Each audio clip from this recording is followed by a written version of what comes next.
خب و سلام به برنامه خودتون پادکست خوش آمدید. امروز یه قسمت ویژه با مهمان ویژه در خدمت شما هستیم. سلام علیکم، خسته نباشید. علیکم سلام، همچنین سلام. به برنامه خودتون خوش آمدید. مرسی، ممنونم. یک کوچولو خودتون رو معرفی می‌کنید به دوربین؟ بله، من ساکن گونگرد هستم، از ترکیه ام. اینجا دانشجو هستم توی ایران و از آشنایی با شما خوشبختم. چند وقت ایرانی خانم سکینه؟ من میشه گفت 7-8 ساله. 7-8 یعنی ساله. کامل اگر همه رو جمع کنیم میشه 7-8 ساله. و اینجا مشغول چی هستین؟ من دانشجوام اینجا. رشته چی می‌خونید اینجا؟ زبان ادبیات فارسی. بله. اصل کارا رو رفتن خوندن. بعد اینجا گفتین که 7 ساله اینجایید. بله. بعد فارسی یاد گرفتن براتون چطور بود؟ فارسی یاد گرفتن البته اوایل سخت بود یکم، ولی خب ما واژه‌های خیلی مشترکی داریم با فارسی، یعنی بین ترکی و فارسی خیلی واژه‌های مشترکی هست. به خاطر همین یعنی سخت بود یکم، ولی اون قدم نه. یعنی مثلا توی چند سال یاد گرفتین؟ 1 سال کافی بود برام. 1 سال کافی؟ بله. به همین حالت حرف میزنید؟ نه دیگه این آخری 1 سال نشد. آخر یعنی دیگه اون سالهایی که اینجا گذشت و من با ایرانی‌های زیادی حرف زدم 6-7 سال آخر، یعنی فارسیتون قوی بله. شد. بعد واژه مشترک چی دارین با هم دیگه؟ مثلا دفتر، پرده. مثلا بعضی واژه‌ها هم ما تلفظمون فرق میکنه ولی خیلی هم نزدیکه. مثلا اونا میگن، یعنی ایرانی‌ها میگن فرصت، ما میگیم فرصت. همچین واژه‌های زیاد داریم. بعد شما از کدوم شهر ترکیه هستین؟ من از ازمیرم. ازمیر؟ بله. بعد ویژگی خاص اونجا رو میتونید برام بگید؟ بله، ازمیر رو خیلی از ایرانی‌ها میشناسن. ازمیر خیلی شهر توریستیکیه، دریا داره، خیلی شهر قشنگیه. ایرانی‌ها که میرن اونجا میان ازمیر مستقیم یا مثلا معمولاً میان. معمولاً این البته استانبول هم خیلی پرطرفداره. خب فرقشون چیه این دوتا؟ ازمیر بیشتر توریستیکی و برای تعطیلاته. برای دریا اینا میان. خب بعد ویژگی چی دارید اونجا مثلا توی شهر ازمیر شما؟ ازمیر خیلی شهر قشنگیه، هم آدمای خونگرمی داره، هم طبیعت زیبایی داره و هم خیلی شهر پویایی هستش. یه ایرانی که میخواد مثلا بره ترکیه، مثلا ویژگی اونجا رو مثلا چی معرفی میکنید؟ مثلا میگه ترکیه مثلا هوای خوبی داره، فلان داره. یه ویژگی مثلا ترکیه که میخواد به ایرانیا بگید؟ ترکیه خیلی کشور قشنگیه، کشور زیباییه و آدم‌های زیبا داره. بله. یعنی آدم‌هامون، یعنی مردممون واقعا روحیه شاد دارن. بله و مهمون نوازن. خب جالب شد، یه رقیب اصلی ایرانی. بله. بعد چند ساعت با اینجا فاصله داره؟ چند ساعت بستگی داره، با هواپیما میخواین برین یا با اتوبوس میخواین برین، چون ما هم مرز هم هستیم با ایران. بله. به خاطر همین رفت و آمد خیلی راحته به ترکیه. بعد نگاه مردم دنیا مثلا چه جوریه مثلا ترکیه تو تصوراتشون؟ بعد واقعیتش مثلا چه جوریه؟ البته نگاه مردم دنیا خدا رو شکر به ما خوبه. بیشتر ما مثلا توی ایران هم موقعی که میگیم ترکیه هستیم، آدما با خوشرویی اینو استقبال میکنن و ما خیلی خوشحال میشیم. البته ما هم ایرانیان رو دوست داریم و این واقعا برای آدم خوشحال کننده است. مثلا کشورهای دیگه هم ما رو به خوبی میشناسن، با کشور زیباییمون میشناسن. به خاطر همین این برای ما افتخاره. ولی مثلا بعضی از آدما هم ما رو با سریال هامون میشناسن فقط. توی ایران خیلی با این مواجه شدم. مثلا همون لحظه‌ای که میگین که من ترکیه هستم میگن سریالای شما اینو دیدین، اونو دیدین، ولی بیشترشونو ما نمیبینیم، خودشون میبینن. مثلا ما چون فکر میکنن که مثل سریال های ترکیه زندگی میکنیم کاملا، ولی خب نه، خیلی هم فرق میکنه گاهی اوقات زندگی هامون. یعنی مثلا اونقدر خیانتی چیزی در ترکیه وجود نداره راستش. مثل کلید اسرار میمونید. یعنی تقریبا. من شما رو وقتی یه ترکیه مثلا میرن، از بچگی چیزی تو صدا سیما و حالا مثلا جای مختلف نشون میدن، از ترکیه مظلومیتشونه. ولی تو تایلند بیشتر غذای شما خیلی معروفه. بله. غذای اسمش کباب ترکی و نمیدونم دونر بودن اگه دونر. آره. بله دونر. خیلی معروفه. بعد تو هواپیمایی که مثلا ما پروازایی که داشتیم با ترکیش ایرلاین داشتیم، توقع داشتیم که حتما اینا رو داشته باشه، متاسفانه. ولی واقعا غذاهامون خیلی خوشمزه است. یعنی نه به خاطر اینکه اهل ترکیه هستم میگم، ولی واقعا غذاهای خوشمزه داریم و از همه جایی هم که میان اینو به ما میگن که مثلا یه غذاتون خیلی معروف و خوشمزه و لذیذه. بله خوشمزه. بعد یه سوالی که پیش اومده برای من اینه که ترکیه، کباب ترکی که تو ایران هست، بله. بعد تو اونجا چقدر شباهت داره؟ مثلا واقعی هست یا نه، یا مثلا یعنی خیلی فاصله داره؟ خیلی شباهت نداره. ما موقعی که اینجا دلمون تنگ میشه برای کباب ترکی، مثلا دونر ترکیه، اگر موقعی که مثلا میخوایم خودمون رو قول بزنیم میریم میخوریم، ولی میدونیم که بره برطرف بشه. بله. خیلی هم شباهت زیادی نداره. بعد مردم ترکیه که اونجا حالا به جز دونر، آره دونر غذاشون که افتخار میکنن، دیگه به چیشون افتخار میکنن مردم ترکیه؟ مثلا میگه ما خانم زیبایی داریم مثلا. اون که هست، ولی بله شکی نیست. ولی مثلا ما به ترک بودنمون معمولا افتخار میکنیم، یعنی مردم ترکیه به ترک بودنش افتخار میکنه، بعد به غذاهاش افتخار میکنه، بعد به تلاشمون افتخار میکنیم واقعا، چون مردم ترکیه خیلی پرتلاشن، اینو از هر لحاظ میتونین ببینین، به اینها افتخار میکنم. بعد فرهنگ‌های ویژه‌ای چی؟ ویژه‌ای که مثلا خاص باشه تو فرهنگ ترکیه؟ مثلا این که خیلی پخش شده، حتما تو سریال ها هم دیدن، مثلا در خواستگاری ها ما قهوه ترکی درست میکنیم، توش هم برای داماد اینا نمک اینا میریزن، فلفل، گاهی اوقات آخرش بیمارستانه، ولی خب فرهنگ جالبیه. داماد باید بخوره. داماد باید بخوره؟ بله. خب این یه معنی خاصی هم داره، یعنی زندگی همیشه شیرین نیست، تلخی هم داره، در حد مرگ هم داره. یعنی میخورید میمیرید. بله.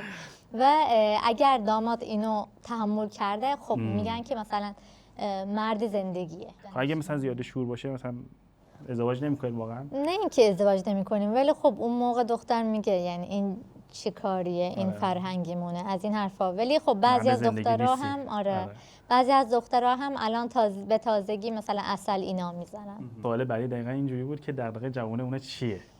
دغدغه چی؟ دغدغه جوانای ترکیه چیه؟ دغدغه جوانای ترکیه. حالا فهمیدم که دغدغه‌شون همینه. نه فقط این نیست، یعنی این یک بخش از فرهنگمون بود. ولی خب دغدغه جوان ترکیه الان خوب زندگی کردن نمیشه گفت، یعنی هم تحصیل خوب کردن، هم زندگی خوب داشتن و هم به جاهای خوبی رسیدن، میشه اینطوری گفت، و از زندگی لذت بردن. جوانه اونجا مثلا به فکر مهاجرت هستن یا نه؟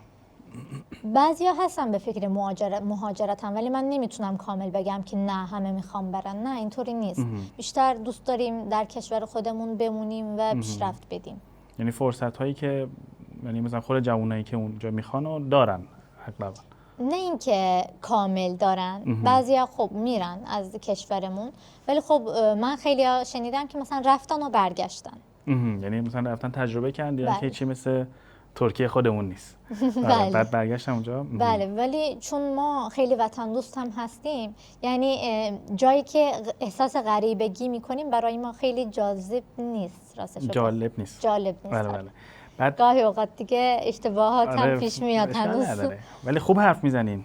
من تعجب کردم، یعنی مثلا فکر کردم الان چون اولش با هم حرف زدیم یکم لهجه داشتین، من گفتم که الان باز دوباره باید ترجمه کنم. ندارم الان دارین، ولی خوب روان صحبت میکنین. اینم یعنی یک تایلندی به ترک بگه که لهجه ندارین، اینم خیلی جالبه ها. بله. آره. جوانای امروزی با نسل قبل چه فرقی داره؟ مثلا سیبیلاشون رو حالت ترکیه‌ای میذارن یا نه، یا ترن افتاد؟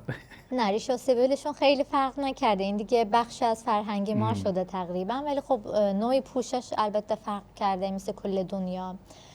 بعد فناوری هم پیشرفت کرده و خب قدیم ها خیلی بیشتر با هم وقت میگذروندن، الان دیگه این نسل جوان با گوشی ها هستن بیشتر و این فکر میکنم فقط مشکل ترکیه نیست، مشکل کل جوان های دنیاست و تفکراتشون گاهی اوقات مثلا فرق میکنه دیگه، بالاخره نسل جدیدی اومده. درسته.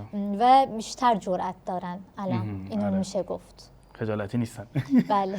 این همه فرهنگایی که گفتید الان، فرهنگ زیبا و اینا، بعد چجور تصمیم گرفتین بیان ایران؟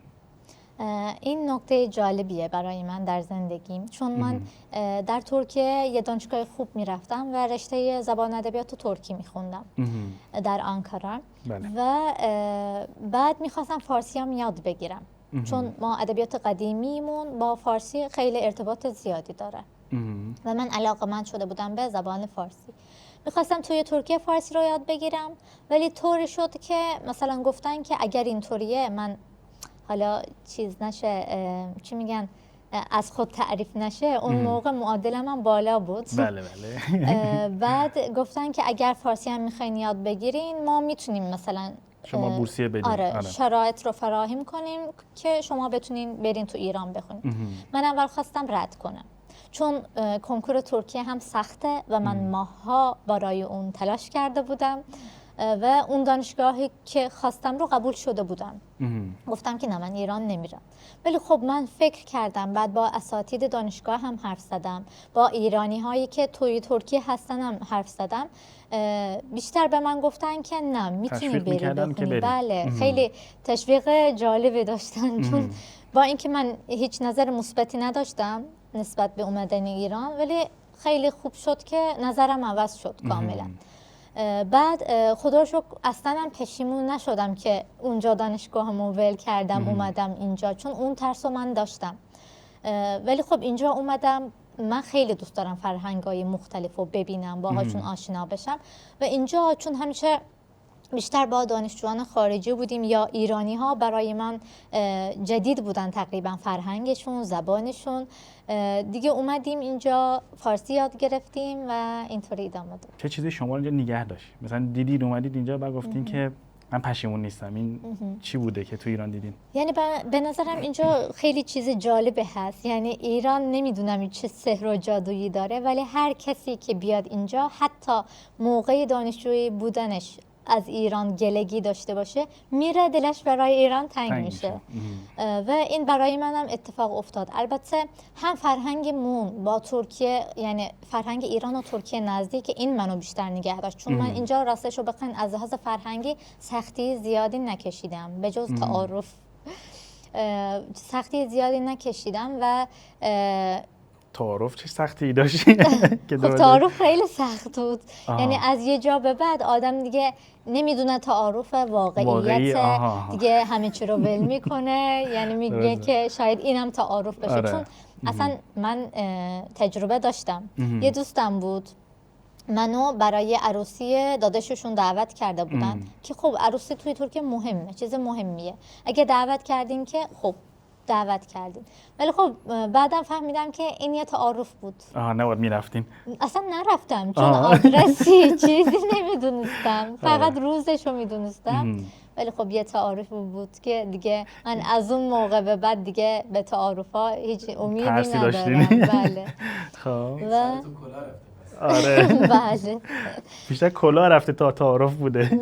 بله دیگه میشه گفت. خب و اینجا تحصیلم خیلی خوبه، واقعا این منو نگه داشته، چون من الان دارم فوق لیسانس میخونم و از تحصیل اینجا خدا رو شکر خیلی راضیم. یعنی هیچ پشیمونی نداشتم، با اینکه خیلی سخت بود و ایرانیا به اصطلاح میگن پدرم در اومد، ولی خیلی خوب بود به نظرم تحصیل. و اینجا دوستانی که پیدا کردم، مهمون نوازی که از ایرانیا دیدم، تعارف واقعی بود. یعنی یه بخشایی. خب که مثلا باعث شد که شما اینجا بمونین. بله. حالا که گفتین اینا رو، قبل از اینکه بیاین چه تصوراتی از ایران داشتین؟ من خیلی تصور بدی نداشتم چون خودم تحقیق میکردم و با ایرانیا حرف میزدم، ولی خب کسی که خودش تحقیق نکنه و با ایرانیا ارتباط نداشته باشه ممکنه یه چهره سیاهی از ایران ببینه که رسانه ها، بعضی از رسانه ها این چهره رو میکشن. ولی من اینجا اومدم دیدم که واقعا نه، آدما خیلی خوشرو هم هستن، اون چیزی که من فکر میکنمه. یعنی اینجا هم یه زندگی پویایی هست و فرهنگ غنی دارن و چون من ادبیات هم میخونم با فرهنگ ایران خیلی ارتباط قوی دارم و آشنایی زیادی دارم. دیدم که نه، خیلی چیزایی هستن که از قدیم توی فرهنگشون بوده و هنوز هم اینون زنده نگه داشتن. این هم برای من خیلی جالب بود. تفاوت فرهنگ ترکیه و ایران مثلا چقدر زیاده؟ راستش رو بخوایم من خیلی اینجا احساس غریبگی نکردم. یعنی تفاوت فرهنگی خیلی زیادی نداریم. مثلا اگه اروپا بود خیلی چرا؟ یعنی فرهنگمون متفاوته.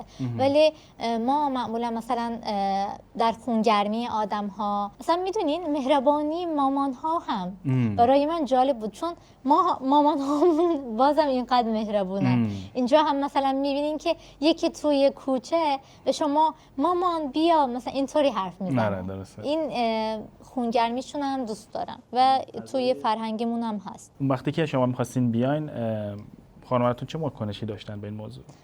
خدا رو شکر خانواده‌ام پشتیبانیم بودن، یعنی گفتن که چون زندگی توه تصمیم تو بگیری، ما که پشتت هستیم. یعنی خدا رو شکر همیشه هم کمک کردن واقعا به من. ساپورت پدر مادری می‌کردن. بله خدا رو شکر. بعد قبل از اینکه بیاین از چیزی میترسین از ایران؟ مثلا میگفتین که مردماشون شاید باهاتون بد برخورد کنه اینا. یعنی یه ترسی داشتین یا نه؟ راستشو میخواین من خیلی مثبت نگرم و با امید زیادی اومدم اینجا. یعنی گفتم نخواستم پشیمون باشم از این حرفا. یا خوب میشه یا بد میشه دیگه. آره. یعنی اون ترسو داشتم که خدا نکنه پشیمون بشم از این حرفا. ولی خب من اینجا دیدم که آدما واقعا خوش برخورد بودن. یعنی موقعی که وارد ایران شدم من احساس کردم که چرا من میتونم اینجا زندگی کنم و چون سنم خیلی کم بود اون موقع، یعنی من 19 سالم بود، آخرای 18 هم بود که وارد ایران شدم. من میتونم بگم که ایران منو بزرگ کرد، یعنی یه جورایی، چون خیلی خاطرات زیادی دارم و یه وابستگی بین من و ایران ایجاد شده. بعد اولین بار که اومدین چه چیزی بیشتر جلب توجهتون کرده؟ من اولین باری که اومدم، بیشتر دانشجویان خارجی این تجربه رو دارن، قزوین رفتم. فارسی رو در قزوین یاد گرفتم و اولین بار که اومده بودم خب خیلی خسته بودم. از فرودگاه داشتیم می اومدیم قزوین، اولین چیزهایی که جلب توجهم کرد خب چیز بود، چی میگن، تابلوهای مغازه ها بود. خب چون فارسی بود برای من کاملا یه چیزی غریبه بود، چون ما اصلا الفبامون فرق میکنه. یعنی هی بهشون نگاه میکردم، تلاش میکردم بخونم. اونجا احساس کردم که مثلا مثل بچه مدرسه یا میشه که اولین بار تلاش میکنن که بتونم بخونم. من اونجا اون احساس رو داشتم. ولی خب دیگه کم کم تونستم یه چیزایی بخونم، یه حرفایی بزنم. خب البته صوتی هم دادیم که اون بماند. خب چی گفتین صوتی‌ها رو؟ حالا گفتین بماند باید باز کنیم. مثلا البته اگه ایرادی ندارید. نه. خب بله. من حتی این صوتیم اسم کتاب شده توی ایران و چاپ شده. آره. من اولین سالی که اومدم ایران ما با اردو، یعنی با دانشگاه رفتیم اردو و گلستان رفتیم. خب گلستان میدونین که ترکمن‌ها زیاده اونجا زندگی میکنن و چون از ترکیه تنها دانشجوی اون موقع من بودم، چون نوروز بود همه برگشته بودن، فقط من مونده بودم. منو گفتن که بیام روی سن و حرف بزنم، ولی من فارسی بلد نبودم اصلا. ولی خب من این جمله رو گفتن هم بلد نبودم. بعد رفتم روی سن با اصرار زیاد گفتم که ببخشید من فارسی نبلدم. درسته. این واژه کلمه خیلی معروفه. بله. فارسی کم بلد یا نه بلدم؟ بله نبلدم. اونجا گفتم و خندیدن. خب من چون نمیدونستم که دارم اشتباه میگم. اونا خندیدن، من بعدم دوباره این واژه رو گفتم، فارسی نبلدم. خب دوباره خندیدن. یکی اومد به من گفت که شما ترکی حرف بزنین بهتره. بعد دیگه رفته مثلا چند سال گذشته گفتن که ما میخوایم یک کتابی جمع کنیم از خاطرات دانشجویان خارجی. آقای آرشین نوشته بودن فکر میکنم اگه اشتباه یادم نمونده باشه اسمشون. بعد ایشون هم از 15-16 تا دانشجو بود فکر میکنم خاطره جمع کردن.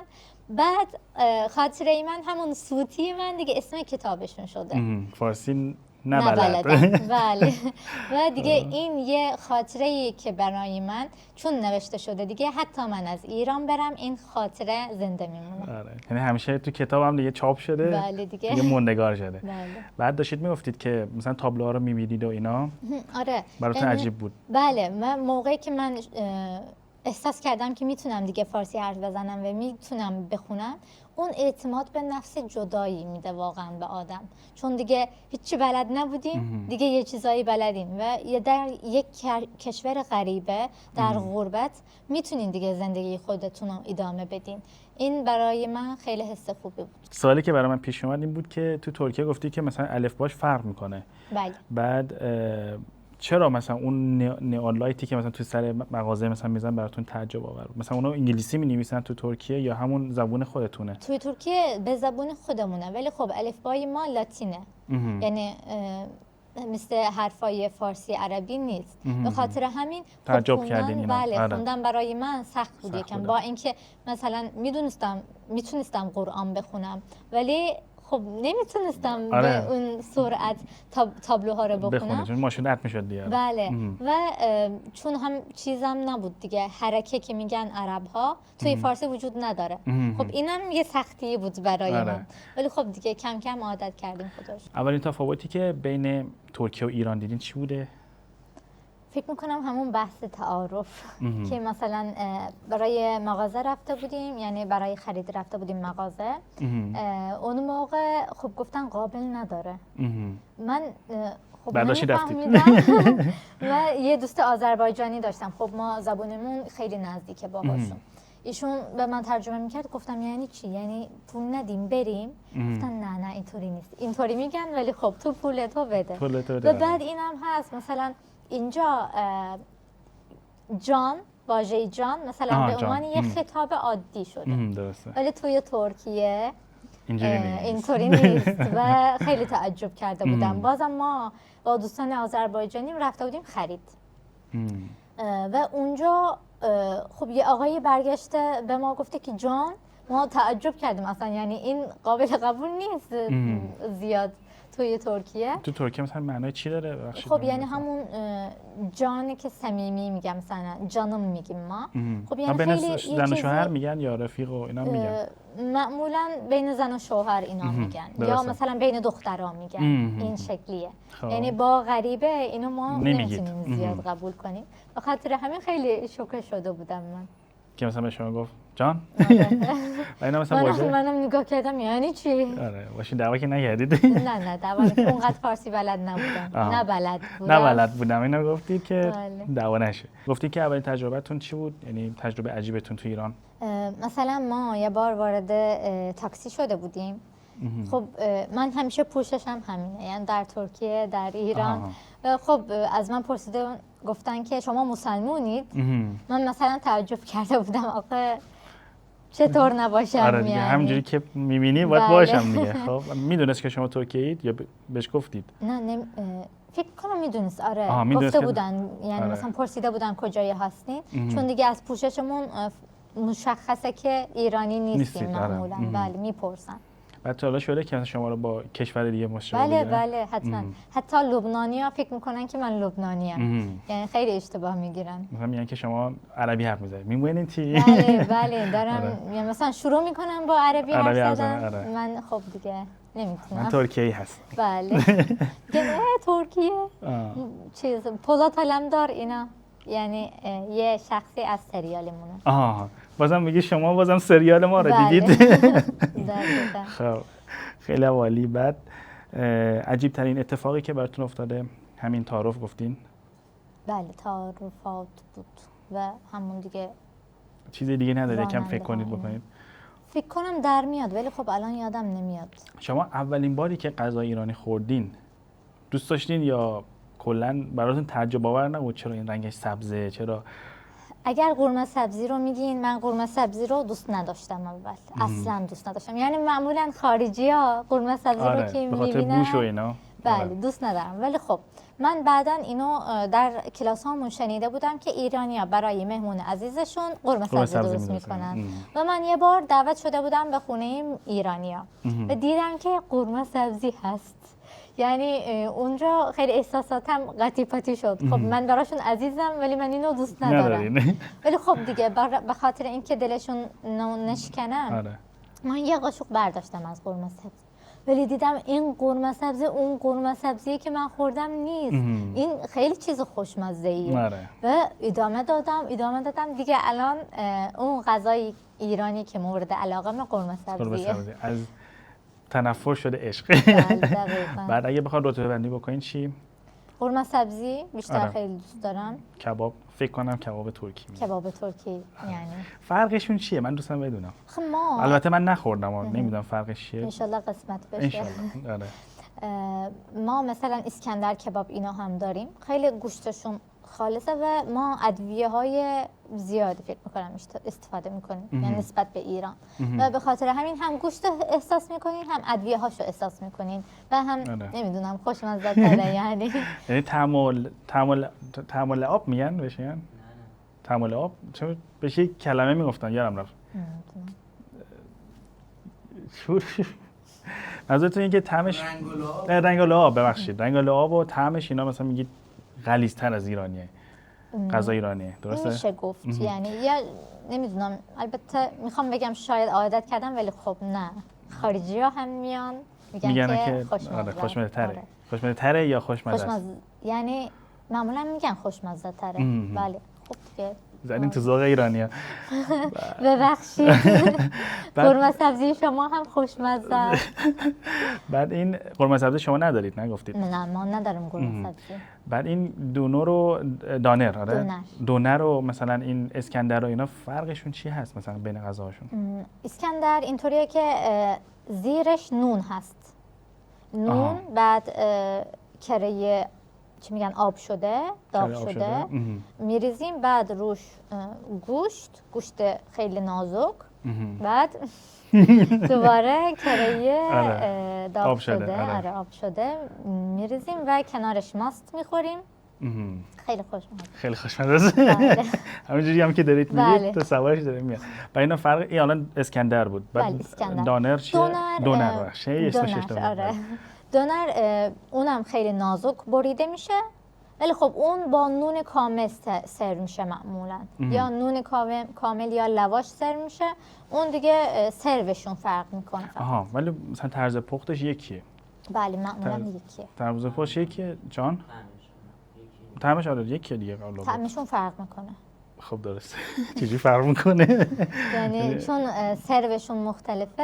اون خب جفتشو با نون نمیخورید نه اون اسکندر که نون زیرش داره اون یه نون مخصوصیه که نونش کوچولو تیکه آره تیکه میبرن و میچینن فهمیدم فهمیدم کدومی که روغن میزنن یه صدای جوش بله اونی که خیلی معروفه آره اون من زیاد دیدم حتما شما سالبه هم میشناسید کی رو میشناسن طرفی که اینجوری نمک میذاره نصرت بله آره سالبه همون نصرت آره نصرت خبری ندارید ازش نیستش آره یه مدت خیلی معروف بود مثلا من غذای ترکیه رو مثلا تقریبا میشه گفت حالا نمیدونم چقدر تفاوت داره با چه میدونم مدرنیزه و فرهنگتون ولی غذای ترکیه رو من اونجا شناختم از همون نصرت حاجی نصرت خودمونی که من شناختم مثلا گوشتاشون خیلی معروفه مثلا بازیکنای زیادی هست که اونجا استقبال میکنن بله خیلی عالی اونها هم خوب درست میکنن دیگه نصرت واقعا خوب درست میکنه من واقعا فکر کنم فقط ترنده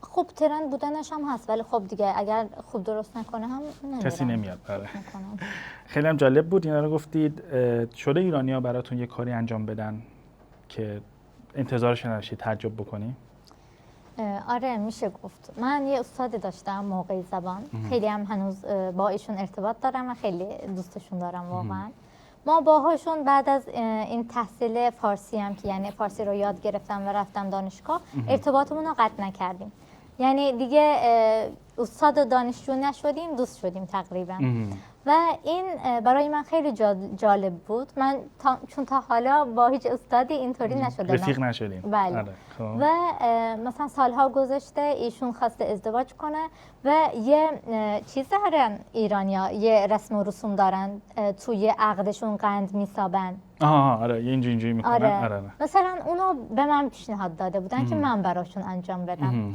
این برای من خیلی جالب بود و برای من خیلی عزیز بود، چون اون نفری که نزدیکشونه این کار رو میکنه در ایرانیا و واقعا این هنوزم برای من خیلی ارزش داره که مثلا براشون قند تراشیدین. بله.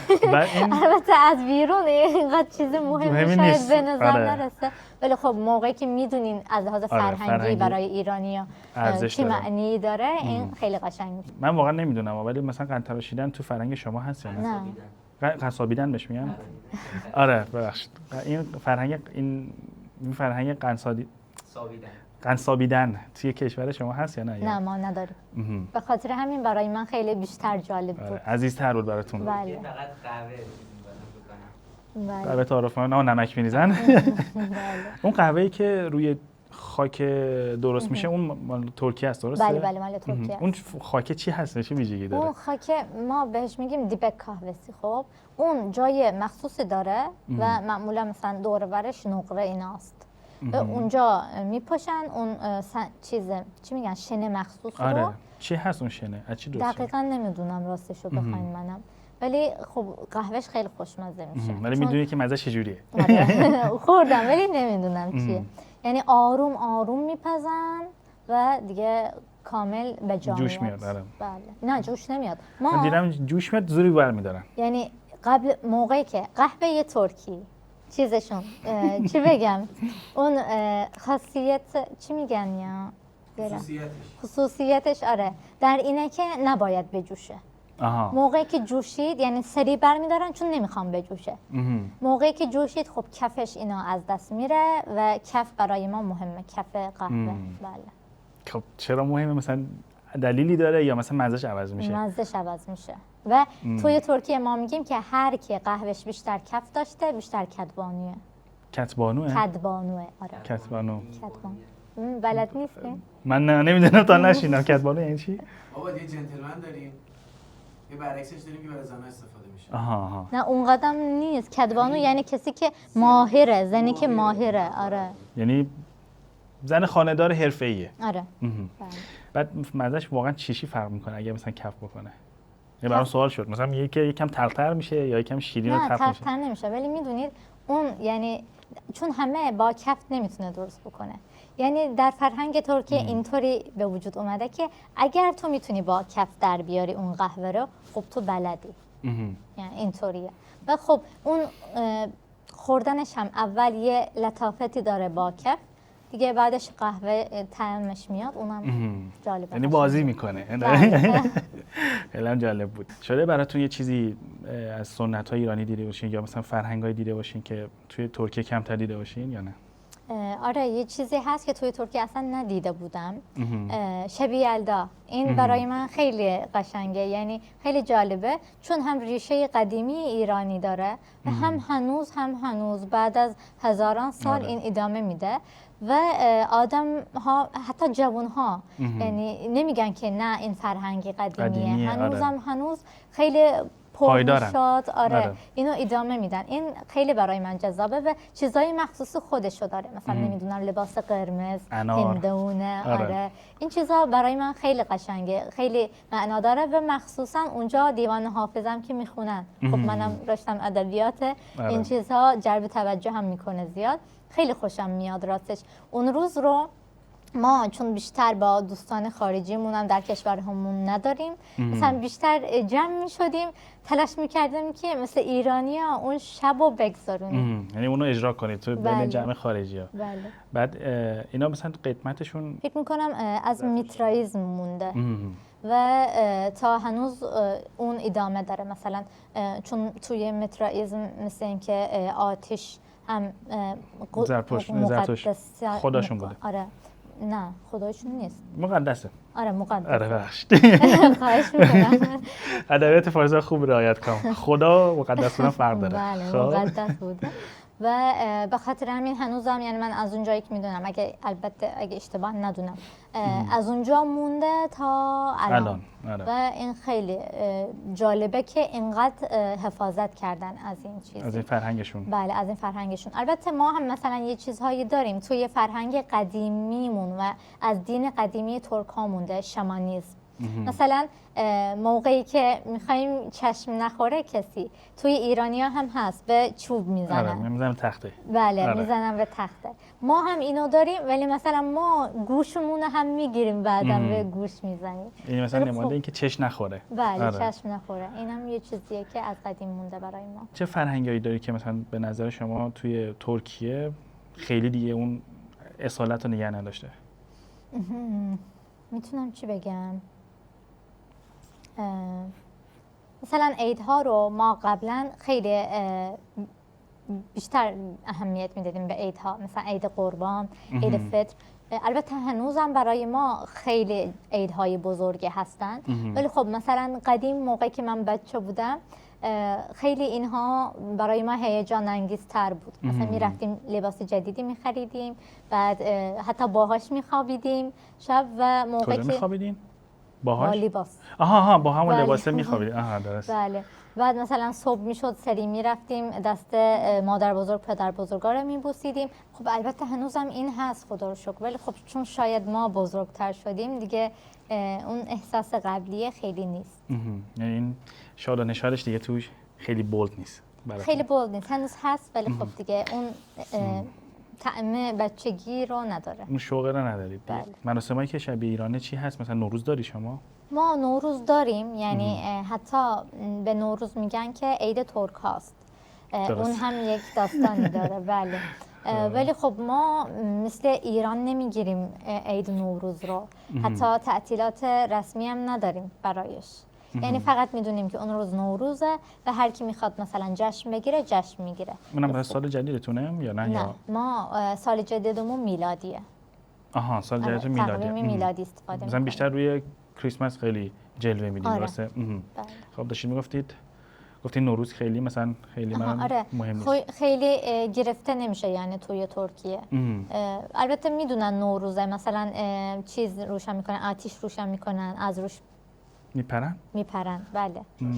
اون چهارشنبه سوری نیست؟ خب دیگه نزدیک نوروزه. ما توی نوروز آره چهارشنبه ساله که اونا. ولی نوروز که شمسیه. بله.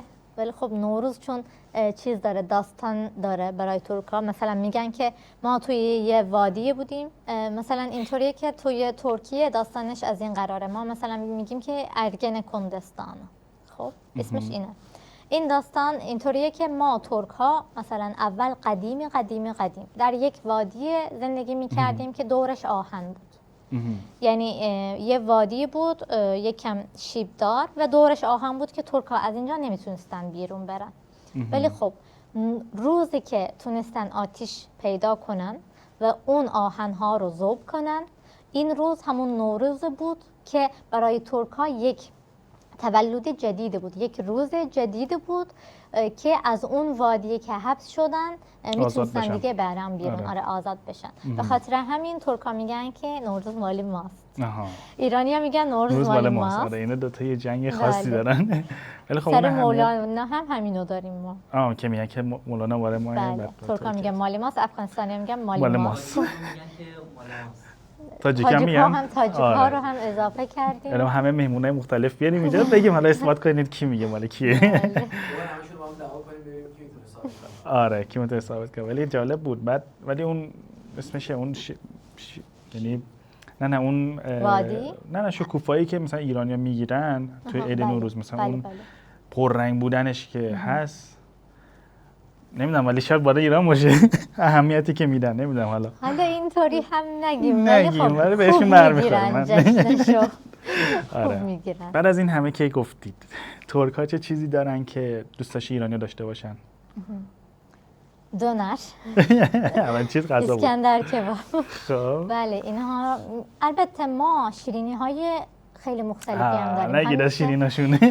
همیشه از شیرینی ها یعنی همیشه از غذا داریم میریم، ولی خب شیرینی های که مثل ترکیه رو هم اگه تو ایرانیا داشته خیلی خوشحال میشدم من. چون مثلا اینجا شیرینی‌های خاص خودشونو دارن، مثلا نون خامه‌ای از این حرفا، ولی خب ما شیرینی‌های خاص خودمون رو داریم. شیرینی‌هامون بله درسته که باکلاوا هم خیلی معروفه برای ما. باکلاوا ایرانی برای ترکیه؟ برای ترکیه قطعاً. قطعاً باشه نمی قطعاً برای ترکیه است. مال ترکیه است. خب فکر نکنم. خب نه شکر مال ترکیه است. من الان پا میشم میرم. نمیام. روی باکلاوا ما غیرت داریم، یعنی به خاطر روی باکلاوا، روی قهوه یکم غیرتمون زیاده. یکم دونار و یکم یه دونم دیگه. بله. اسکندری. خب اسکندر کباب. اسکندر کباب. درست بگو آقای ادمین. رستوران ترکیه ندارید که همه اینا رو داشته باشه؟ همه رو ندارن، بخش دارن. اسکندر کباب رو بله دارن. دونر چی؟ دونر رو هم دارن. کجا هست؟ توی قم؟ توی قم نمیدونم، توی تهران هست، چند تا هست مختلف. و شباهتی هم دارن دیگه، نگفتید؟ شباهت دارن بله. حتی توی ترکیه، ببخشید توی تهران، یعنی توی ایران غذاهای ترکیه هم خیلی معروفه و رستوران هایی که سرآشپزهای ترکی دارن هم خیلی معروفه. یعنی خوبه، یعنی شباهت دارن. همون طعم نیست ولی خب خیلی نزدیکه. اگر سرآشپزش هم ترکی بشه طعمش مثلا میشه گفت 70% نزدیک اونه. چون گفتن از اول گفتن که اگه بخوان که هوس غذای ترکی رو از بین ببرن میرن غذای ایرانی، غذای ترکی که تو ایرانه. خب عرب‌ها میگن که مثلا شاورما مثلا ایرانی‌ها شاورما و کباب ترکیه یه دونه میدونن، چون که شاورما برای عرباست. یعنی چجوری تفاوتشون چیه؟ ما نحوه درست کردنمون متفاوته باهاشون. مثلا اونا سس سیر اینا دارن، ما نداریم. سس‌های مختلفی داریم ولی سس سیر نداریم مثلا مثل عرب‌ها. بعد گاهی اوقات عرب‌ها اینو به صورت چیز هم درست میکنن، چون من دوستای سوریایی داشتم اونا درست میکردن، تیکه تیکه میکنن و اونو میپزن. خب ما توی ترکیه اونطوری نمیگیم دونر، ولی اونها به اون هم میگن شاورما. پس شاورما مال عربه. آره. بین عربا فلافل هم دعواست. اینم باید بیان بگیم. پس یعنی میخواد بگه شاورما مال عرباست. شاورما مال عرب هاست، دونر مال ترکیه است. خب داشتید میگفتید که خوشحال میشید که اینا رو داشته باشه. یه دونش گفتید که شیرینی ها بود. شیرینی هاست بله. بعد دیگه مثلا چه چیزی هست که ایرانی‌ها ندارن داشته باشن؟ باقلوا با همین ترکیه تو ایران خوردید؟ بله. خوردم. یه جایی هست خیلی نزدیکه. بله تهرانه. خب اینا رو نپرس دیگه، آدرس من ازشون میگیری. خب برنامه غذایی شده ولی دیگه چیکار کنیم؟ اشکال نداره، الان میگن اسپانسرش نمی‌کنیم. خب بعد میتونست مثلا از لحاظ اخلاقی میتونست چی باشه؟ نه خونگرمن ایرانی‌ها هم، ولی مثلا میتونست اصلا یه چیزی رو ترک ها داشته باشن که ایرانی‌ها دارن. اونم که مثلا به نظرم ایرانی‌ها در ترافیک خیلی ریلکسن، راحتن. ولی خب توی ترکیه معمولاً مردم ترکیه توی ترافیک ریلکس نیستن. میتونن یعنی پایین بشن و دعوا به هم دیگه بزنن. ولی ایرانی فکر نکنم انقدر ریلکس باشه. نمیدونم، من از اون جایی که دیدم ریلکس بودن. یعنی آدمای ایران فکر میکنم کلا ریلکسن یکم، یعنی راحتن. آره میشه گفت. شاید میشن نسبت به ترکیه. نسبت به ترکیه بله، نسبت به ترکیه خونسردترن بله. مثلا نسبت به تایلند اصلا خونسرد نیستن. واقعا؟ آره. تفاوت فرهنگی. آره تفاوت فرهنگی. اینا یه نفر باید بیا از اون مصاحبه بگیره. اون مردم 5 ساعت 6 ساعت فقط تو ترافیکن. این خیالشون هم نیست. اونم بگید به خاطر چی؟ به خاطر گاو تو خیابونه. گاو؟ شما آره. به خاطر گاو هیچ هم نمیگه. آره. مثلا ما خونسردی مثلا ایران اگر میخوایم مثلا تفاوت یعنی مقایسه کنیم با تایلند خیلی زیاده. مثلا اونجا بوق زدن دعواه. یعنی اینجا مثلا بوق زدن خیلی راحته، تا سبز میشه بوق میزنن. ما مثلا تو ماشین میگیم بابا به جایی نمیرسه اینقدر میخواد سریع‌تر، ولی تو تایلند اگر کسی بوق بزنه یعنی داره دعوا میکنه یا داره فحش میده. دعوا اونجاست. نه توی ترکیه بوق زدن هم عادیه. حتی توی ترکیه معمولا مردم یه چیزی به ماشیناشون میذارن مثل چیز چوب بیسبوله. یعنی هر موقع که دعوا شده بتونن یه جوری از خودشون دفاع کنن، یا دفاع بکنن یا بزنن. یعنی خب حداقل مثلا اسلحه اینا نیست خدا رو شکر. آره نه مال ما اونجا دیگه اسلحه هست. مال شما؟ آره. تایلند؟ تو تایلند اسلحه هست. یعنی مثلا تایلند اینجوریه که چیزی نمیگن. صبرشون بالاه، ولی یه نفر بوق بزنه برمیاره با تفنگ جوابشو میده. آره اون مثلا یکم خب ما مردممون خوب بود که یکم ان شاءالله خدا آرامش بده به تایلندی‌ها. نه اونا نه آروم هستن ولی مثلا این بخشو قطع نکنید. نه من میذارم آره. نه اونجا مثلا با گلوله جواب میدن، با بیسبال جواب نمیدن. آره خب دیگه رانندگی اونجا چی؟ رانندگی اونجا نسبت به ایران خوبه، یعنی توی تهران رانندگی خوبه چون ما قانون تهران بهتره تا ترکیه؟ ترکیه بهتره. خب پس برعکس گفتیم. اشتباه گفتم شاید. توی ترکیه رانندگی بهتر از ایرانه. چون اینجا یعنی کی به کیه آره هی تعارف میکنن. چرا قرمز شده فرما دیگه بحث تعارف. توی ترکیه نه، چون بیشتر به اونجا قوانین ترافیکی رعایت میکنن شاید، چون چیزشون جریمهشون بالاست.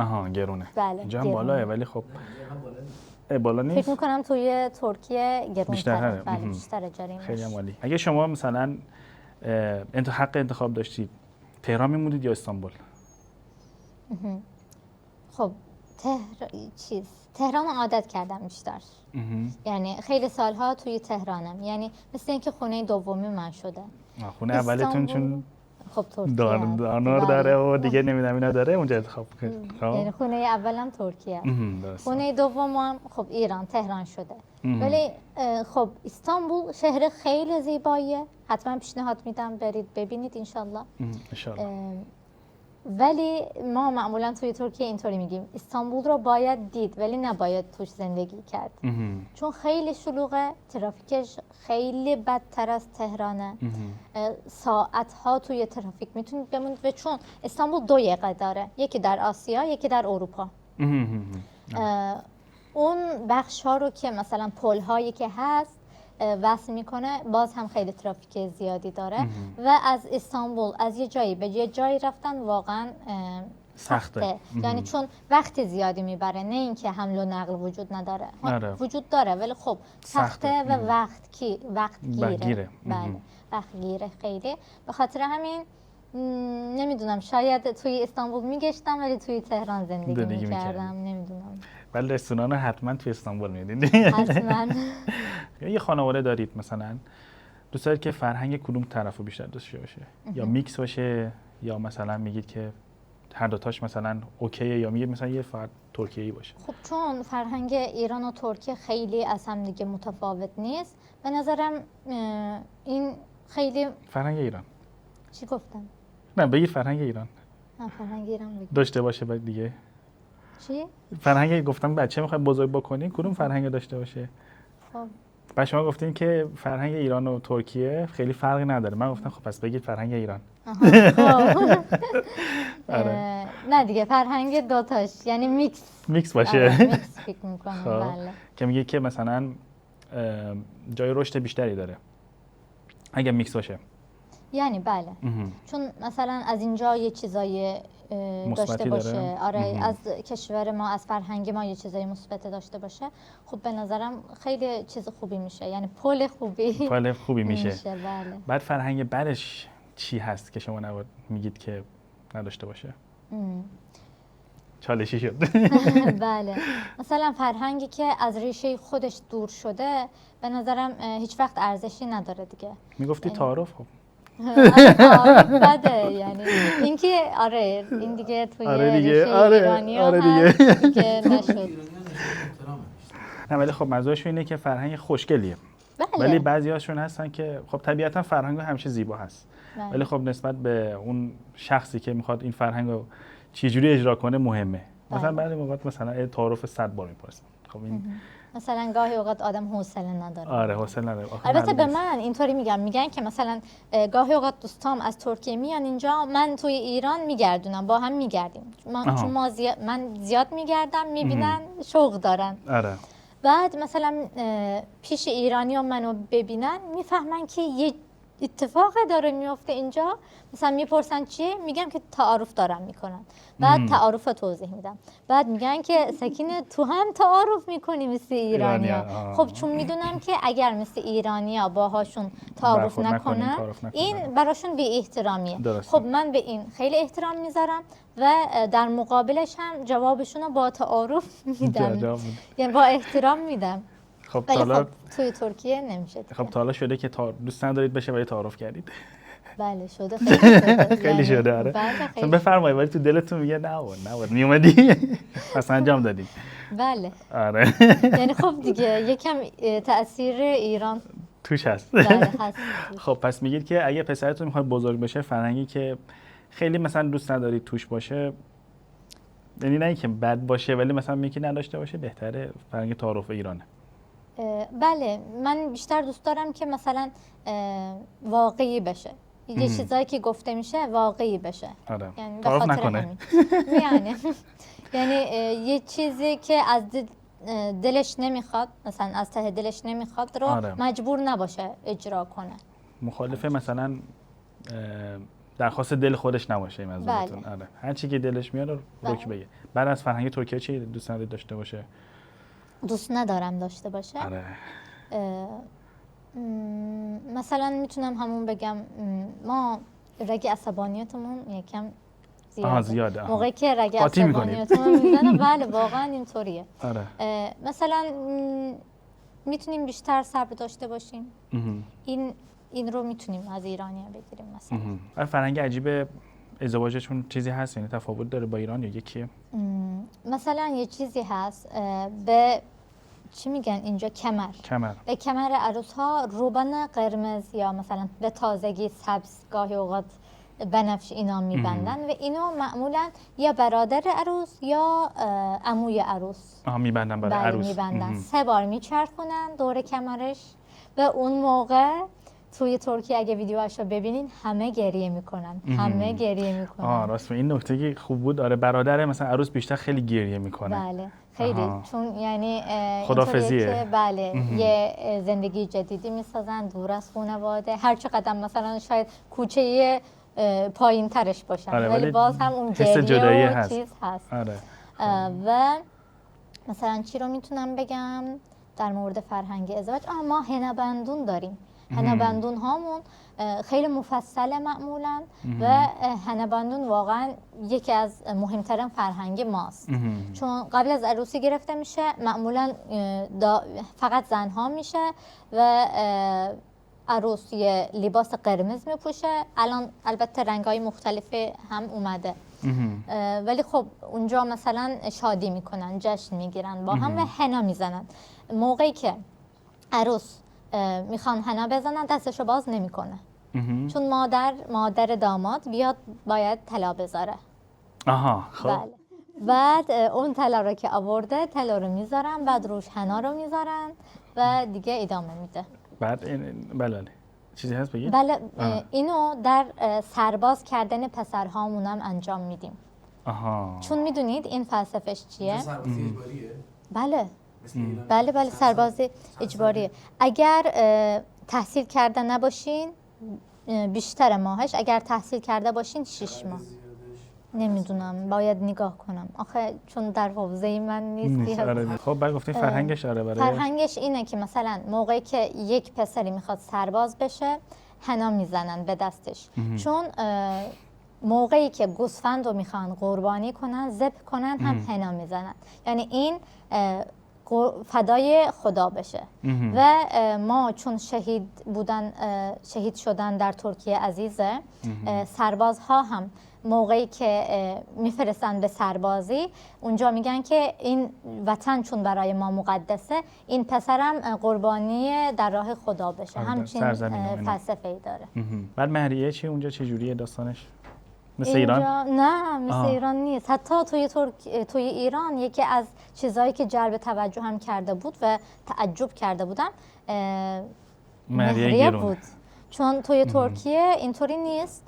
البته این چیز قانونی هم نیست در ترکیه، یعنی اینجا میتونن امضا بدن از این حرفا، ولی توی ترکیه این قانونی نیست.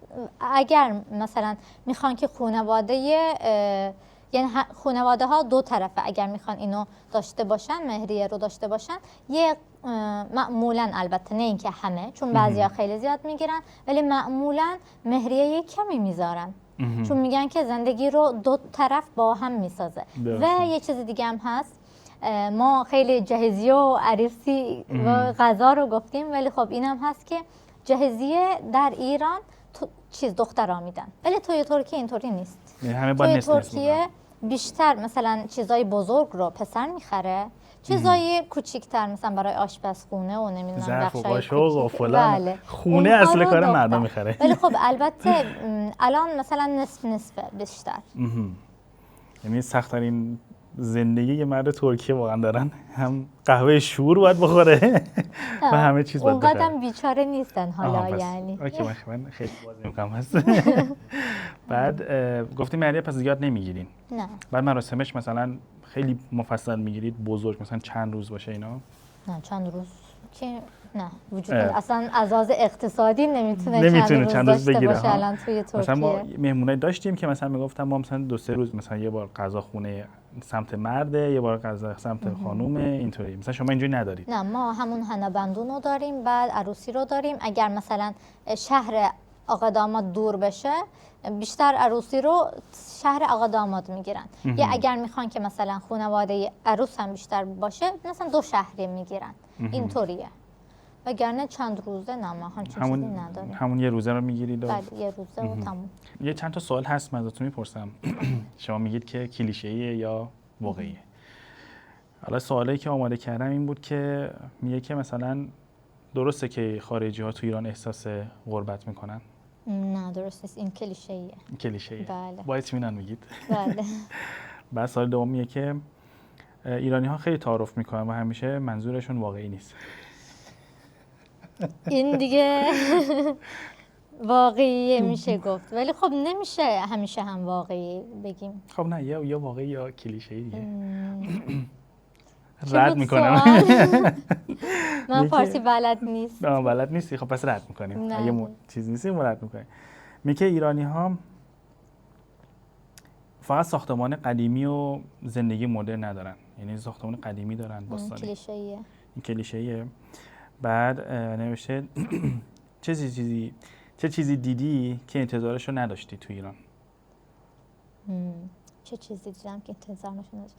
مثلا جاهای دیدنی رو اینقدر خوب نمیشناختم و انتظارشو نداشتم اینقدر جاهای خوبی ببینم. خب اصفهان، شیراز، گذری میشنیدیم همیشه، ولی خب رفتم دیدم، واقعیت یه چیزی دیگه بود. مثلا کاشان، اینا خیلی قشنگ بود به نظرم. یعنی همیشه مثلا ساختمان‌های مدرن، یعنی نه ساختمان بخشش ساختمان‌های باستانی ندارن، یعنی همه جا یه مدرن، زندگی مدرنی هم دارن. آره زندگی مدرن هم دارن. حتی برای زندگی سنتی اگر بخواین ببینین، مثلا برای دیدن اون باید سفر کنین. یعنی خیلی راحت نیست دیدن. برای پیدا کردن مثلا زندگی باستانی منظورتون. بله. بعد میگه که مردای ایران خیلی مهمان نواز هستن. درسته، واقعیه. آره اینو واقعیه. تایید میکنید؟ بله. بعد میگه که ایرانی ها بیشتر درباره مشکلات کشورشان حرف میزنند تا خوبی هایشون. میشه گفت کلیشه‌ایه. از خوبی ها هم میگن، خب از مشکلات هم میگن. یکم هم توی چشمشون بزرگه و به نظرم نباید ایرانی ها اینقدر کوچیک بشمارن کشور خودشونو، چون اگر با یک نگاه خارجی کشورشونو ببینن، به نظرم قدر کشورشونو بیشتر میدونن. دقیقاً. برنامه پولم برای همین ساخته شده که از یه نگاه خارجی درباره ایران بگه. این درباره ترکیه است. میگه که زندگی در ترکیه خیلی راحت تر از ایران است. از چه لحاظ؟ حالا مثلا بگیم که سختی هایی که خارجی ها نمیبینن چیه اونجا تو ترکیه؟ خیلی هست که یه سری سختی ها تو ترکیه هست که اصلا خارجی ها نمیدونن. مثلا ما متاسفانه نفت نداریم. درست. این واقعا یه چیز بدیه، چون اصلا الان همه چیز وابسته به نفت شده. ما مجبور به خریدیم همیشه از کشورهای خارجی و توی زمستون در چیزها خیلی مشخص میشه. مثلا چی میگن؟ هر ماه که میارن یه چیزی میگن بفرمایید این پول گاز پرداخت کنید. یعنی کاش امیدوار بودید که مثلا نفت داشته باشه. یعنی بله نفت میشد خیلی بهتر گرونه میشد. فلان. بله مثلا یه چیزای از لحاظ اقتصادی اینا راحت تر میشد دست یافت. این چیزیه که مثلا خارجی بره اونجا حتما متوجه میشه، مثلا میگه گرونی های حتما متوجه میشه، چون مثلا در ترکیه حمل و نقلم گرونه. متاسفانه. حتی مثلا ما شرایط حمل و نقلمون خوبه، همه جا اتوبوس، مترو، تراموای، از این حرفا، یعنی از این چیزها داریم، تاکسی هم داریم. ولی خب معمولا مردم عادی ترکیه نمیتونن سوار تاکسی بشن بیشتر، چون گرونه، چون نفت نداریم، چون چیزای دیگه. به چیزای دیگه که ندارین. نه مثلا برای جنگ مترو به صورت خیلی یعنی تعجب آور مجانی شده بود. بله من موقعی که ترکیه رفته بودم و برگشتم ایران، دوستم گفته که بیا با مترو بریم، بالاخره مجانی، پول پرداخت نمی‌کنیم. گفتم یعنی چی؟ گفت که مجانی شده دیگه بعد از جنگ. یعنی اینو در ترکیه تصور کردنم برای ما سخته. مثلا در ترکیه بله درسته مجانی میکنن گاهی اوقات در عیدها، در روزهای عید. ما تو روزهای خاص خودمون مثلا اونجا مجانی میشه، ولی اونم برای فقط دانشجوها.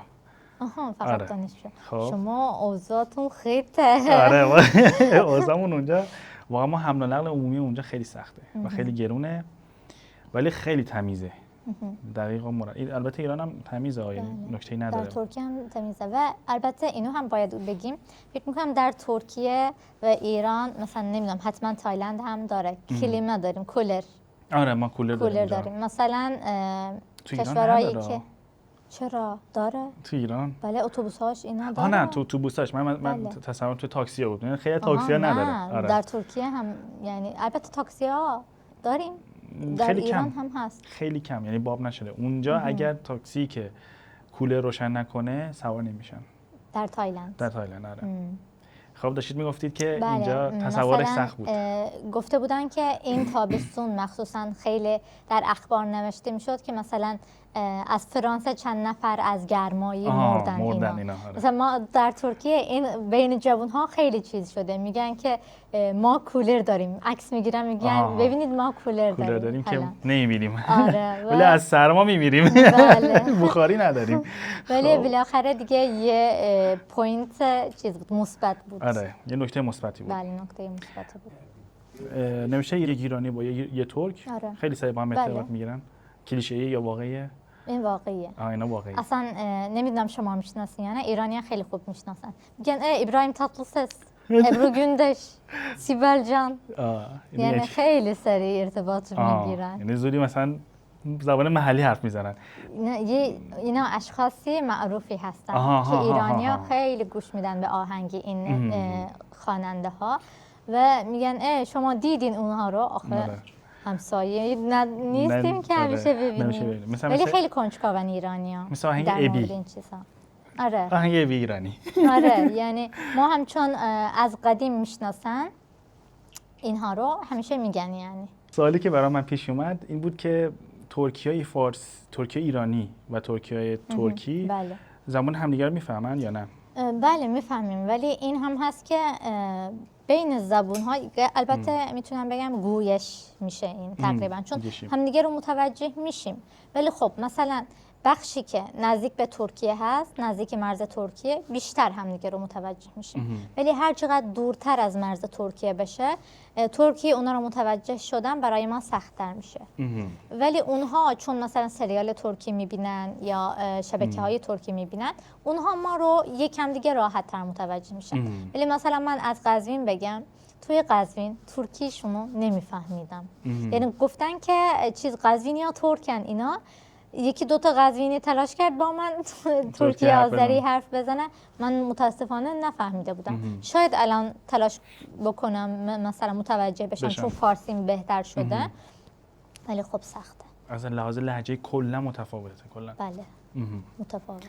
خب پس واقعیته که با هم دیگه راحت‌تر. البته ترکای ایران اینجا خیلی زیاده و خیلی هم دوست دارن از ترکیه کسی بیاد و کمک کنن بهش.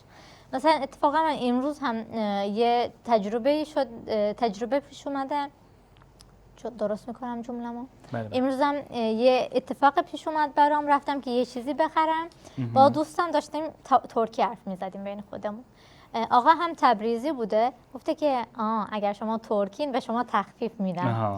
و یه بار هم در یک نوروزی بود با یک دوستم رفتیم ما تبریز و از اونجا میخواستیم برگردیم تهران، هیچ اتوبوسی نبود. یعنی ما اینطوری فکر میکردیم. بعد پرسیدیم گفتن که نه بلیتی نیست و با دوستم داشتیم ترکی حرف میزدیم. اینا که شنیدن گفتن از کجا اومدین اینا؟ من گفتم ترکیه‌ای هستم. بعد شروع کردیم به ترکی حرف زدن، گفتن که یه 5 دقیقه بشینید. ما نشستیم. بعد از 5 دقیقه یه اتوبوس VIP و جلو 2 صندلی به ما دادن و این واقعا مهمون نوازیشونو با ترک دوستیشون هم نشون میدن ترکای ایران. یه مهمون نوازی خاصی دارن. بله. چون انگار مثلا یه چیزی که مثلا من به عنوان مثلا یک تایلندی مثلا بگم مثلا بین ترک و ترک ایران یه رابطه خاصی دارن با هم دیگه. یعنی مثلا انگار که خیلی همدیگه رو میشناسن، خیلی فرق از همدیگه نمیبینن. انگار مثلا یکیه. بعد شده که مثلا من دوستای ترک ایران که داشتم مثلا میگفته بود که ما خیلی فرقی نداریم. یعنی من به عنوان خارجی ازش پرسیدم، گفتم واقعا از سر کنجکاوی گفتم زبونتون فرق میکنه یا یکیه؟ گفت نه ما فرق نمیکنه، یکیه، ما از یه جا اومدیم و فلان اینا. چرا ترک‌ها ریششون کلا از یه جاه، ولی اون از یه جا به بعد دیگه شاخه میشن. دسته تقسیم میشن. بله دسته تقسیم میشن و پخش میشن در کل دنیا. به این بخش دیگه، بخش رپید فایره که آقای محترم خیلی دوست داره. رپید فایر، حالا مثلا من از شما میپرسم، بعد شما میگید که یا ایران یا ترکیه. آره خب بریم. خب سوال اول این که سوال اول میشه که تهران یا استانبول؟ تهران مطمئنید؟ قبل چند سال زندگی کردم. آره به عنوان زندگی میگفتی بودید که تهران انتخاب. آره چون وابستگی ایجاد شد بین من و تهران. بعد ایران یا ترکیه برای زندگی؟ میتونم نصف کنم؟ نه یا میگید ایران یا میگید ترکیه؟ سوال سختیه آخه. میخوام یه چیزایی از ترکیه بشه، میخوام یه چیزایی از ایران بشه. بله. نه دیگه اینجا با یه جوریه که فقط یا بگید نه یا بگید آره. یا میگید مثلا ایران یا ترکیه؟ ترکیه میگید. با سختی. کباب ایران یا کباب ترکیه؟ کباب ترکیه. بلا شک. سریع. بعد چلو کباب یا دونر؟ آره. بعد چای ایرانی یا چای ترکی؟ چای ایرانی. خیلی چای ترکی فرق نداره نه یا فرق داره با ایران؟ من بیشتر چای ایرانی میپسندم، با بو اینا عطر داره. عطرشون بهتره. مثلا در ترکیه خیلی چای عطردار نداریم. معمولیه، بیشتر قهوه‌شون معروفه. بله. خب بعد ترافیک تهران یا استانبول؟ یعنی اگه انتخاب کنم که داخل یکی بیفتم، یه ترافیکی میخواد. ترافیک تهران گفتین صبرش بیشتره. بله. بعد رانندگی ایرانی یا ترک ها؟ رانندگی ترک ها. خب بعد کیش یا آنتالیا؟ آنتالیا. بله آنتالیا. فرقشون چیه این دوتا؟ کیش ساخته شده است و نه آنتالیا از خود داشت. یعنی طبیعیه. بله. عالی بود. یعنی طبیعتشون بهتر از کیشه. بله. واقعا خیلی جای قشنگی آنتالیا. دریای شمال ایران یا سواحل ترکیه؟ سواحل ترکیه. اون انتخاب میکنی؟ بله. بعد نوشته زندگی شبانه ایران یا ترکیه؟ ترکیه. بله. تو ترکیه پویاتر زندگی شبانه.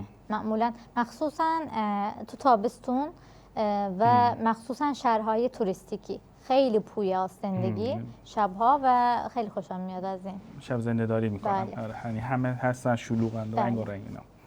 بعد مردم ایران یا ترکیه کدام راحت تر دوست پیدا میکنن؟ هر دو به نظرم، چون آدمای خونگرمی هستن. یعنی شباهتی دارن، یعنی آره. نمیشه گفت که یا ایران. اینا من موافقم که اینو رد بکنیم. اگر به ترکیه برگردین اولین چیزی که درباره ایران تعریف میکنی چیه؟ فکر میکنم خوبی هاشونه. یعنی مثلا چقدر جاهای زیبا رفتم من اینجا، چقدر کسان خوبی شناختم. البته ببینید در هر کشور خوب و بده هست، حتما من تجربه های بدی هم داشتم از ایرانیان، ولی توی ذهنم اونها جا نکرد. توی ذهنم خوبی های ایران، آدمای خوبی ایران جا کرد و به نظرم این چیز خوبیه. من از ایران خاطره های بدی رو نمیبرم. یعنی در کیفم هم آدمای خوبی رو قراره با خودم ببرم، هم تجربه های خوبو که منو بزرگ کردن توی ایران. بله، جواب خیلی خوبی بود. یعنی اگه بخوام مثلا بگم اینطوری هستش که تجربه بعدی که تو ایران داشتید خیلی کمتر تجربه خوب باشه. بله درسته. البته کارهای بوروکراتیک، مثلا ما میریم که پاسپورت بدیم، نمیدونم کاری انجام بدیم، کلی مشکلات خارجا فکر میکنم از اینجا کار اداری شروع میشه. بله، اگر اینها نباشه و مثلا اونجا ما رفتارهای بدی نبینیم، فکر میکنم در جامعه خیلی روبرو نمیشیم با رفتار بد ایرانی. اگر اینها هم درست بشه که چه بهتر. آره. سیم کارت شما فکر کنم چند بار قطع شده. مسدود شده. یعنی سیم کارتی که سالها استفاده می‌کردم یهو مسدود شده و کسی منو پیدا نکرده.